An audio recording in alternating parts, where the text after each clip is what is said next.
Tovino Thomas உடைய கேரியர்லயே ஒரு மாசான ஒரு கிராண்ட் அவதார்ல வந்திருக்கிறாரு அப்படின்னாக்க கண்டிப்பா அது பள்ளி சட்டம்பி திரைப்படம் தான் சொல்லணும். உண்மையிலேயே இந்த திரைப்படம் ஒர்த்தா இல்ல இந்த திரைப்படம் ஒர்த் இல்லையா அப்படிங்கறத தான் இன்னைக்கு நம்ம டிஎஃப்எஸ் டாக்ஸ் தமிழ் நேயர்களுக்கு வணக்கம். இன்னைக்கு நம்ம பார்க்க போறது மலையாளத்துல வெளியாயிருக்கிற பள்ளி சட்டம்பி திரைப்படத்துடைய மூவி ரிவ்யூ தான். 1950களில் கேரளால நடக்கக்கூடிய ஒரு ஸ்டோரியை மையமா வச்சுதான் இந்த திரைப்படத்தை உருவாக்கியிருக்காங்க. கேரளால உள்ள ஒரு கிராமத்துல கம்யூனிசத்தை பயங்கரமா எதிர்க்கிறாங்க. அங்க இருக்கக்கூடிய கிறிஸ்தவ அமைப்பினர் அந்த கம்யூனிஸ்ட கொஞ்சம் கொஞ்சமா நம்மள அழிச்சிட்டு இருக்காங்க. அதாவது கிறிஸ்தவர்களை கொஞ்சம் கொஞ்சமா மாற்றி கம்யூனிசத்துக்கு கொண்டு போயிட்டு இருக்காங்க. இது கண்டிப்பா ஒரு எதிர்க்க வேண்டிய ஒரு விஷயம். கம்யூனிஸ்ட் அப்படிங்கிறது ஒரு சாத்தானுக்கு நிகரான ஒரு விஷயம். அதனால கம்யூனிஸ்ட் கிராமங்கள்ல நடத்தக்கூடிய அந்த நாடகங்களை கூட எதிர்க்கணும். கம்யூனிஸ்ட் நம்ம ஊருக்குள்ள வந்துட்டாக்க நம்ம எல்லாரும் அழிந்து விடுவோம் அப்படின்னு சொல்லி ஒரு கற்பனையான ஒரு பிம்பத்தை அங்க இருக்கக்கூடிய மத போதகர்கள் உருவாக்குறாங்க. இதனால கம்யூனிஸ்ட் வெர்சஸ் கிறிஸ்தவர்கள் அப்படின்ற மாதிரியான ஒரு சூழ்நிலை ஏற்படுது. இப்படியாக இருக்கதான் அதே கிறிஸ்தவ அமைப்புல இருந்து கம்யூனிஸ்டா மாறின ஒரு மிகப்பெரிய பைல்வான் அதே கிராமத்துல இருக்கிறாரு.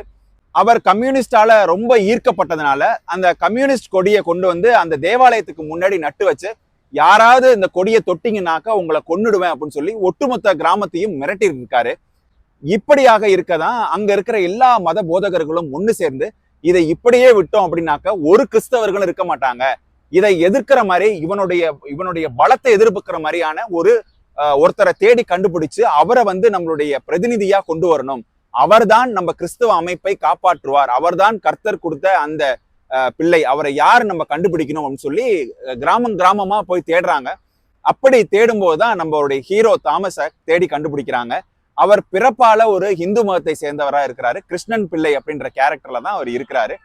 ஆனால் அவருடைய உடல் அமைப்பும் அவருடைய சண்டியர்த்தனத்தும் அவர் ரொம்ப வீரமா அந்த கிராமங்கள்ல பேசப்படக்கூடிய ஒரு நபருங்கிறதுனால அவரை பெயர் மாற்றம் பண்ணி, அதாவது கிறிஸ்டபர் அப்படின்ற ஒரு பெயரை பொய் சொல்லி அந்த கிராமத்துக்குள்ள அழைச்சிட்டு வந்துடுறாங்க. அழைச்சிட்டு அந்த பைல்வானையும் அடிச்சு நொறுக்க விட்டுறாங்க. இப்படியாக அந்த ஹீரோவுக்கு ஒரு மிகப்பெரிய ஒரு பிம்பத்தை கொடுக்குறாங்க அந்த கிறிஸ்தவ அமைப்பினர். அதனால அங்க இருக்கக்கூடிய எல்லா மக்களும் அவரை கொண்டாடுறாங்க. இப்படியாக கதை நகர்ந்துகிட்டு இருக்கும்போது ஒரு கட்டத்துல ஹீரோ அவர் பிறப்பால ஒரு கிறிஸ்தவர் கிடையாது அப்படின்ற தகவல் தெரிய வருது. அதன் பிறகு ஒட்டுமொத்த கிராமமும் சேர்ந்து அவரை விரட்டி அடிச்சிடுறாங்க.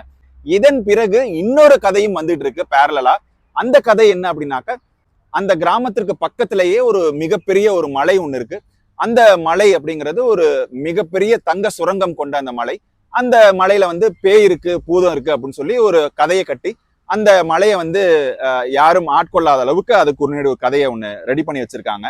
எனக்கு இந்த திரைப்படத்துல ரொம்ப பிடிச்ச விஷயம், இந்த திரைப்படத்தோடைய முடிவு கிளைமேக்ஸ்ல ஒரு கேமியோ ரோல்ல நடிச்சிருக்கக்கூடிய ஒரு நடிகர் ரொம்ப ஒரு மிரட்டலான ஒரு நடிப்பை வெளிப்படுத்தி இருந்தாரு.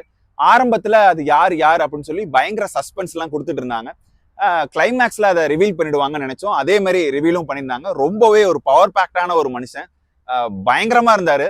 அது நீங்க படம் பாருங்க, சொன்னா அது நல்லா இருக்காது. ஸோ பள்ளி சட்டம்பியுடைய கிளைமேக்ஸ்ல பள்ளி சட்டம்பி பார்ட் 2 அப்படிங்கிறதுக்கான ஒரு ஹிண்ட்டையும் கொடுத்து படத்தை முடிச்சுட்டாங்க. சரி, ஒட்டு மொத்தமா இந்த திரைப்படம் எப்படி இருந்துச்சு அப்படின்னாக்க, ரொம்ப ஒரு எக்ஸ்பெக்டேஷனோட ஒரு ஹை இதோட நீங்க போனீங்க அப்படின்னாக்க இந்த திரைப்படம் அப்படிங்கிறது ரொம்பவே உங்களுக்கு ஒரு ஏமாற்றத்தை கொடுக்கும்.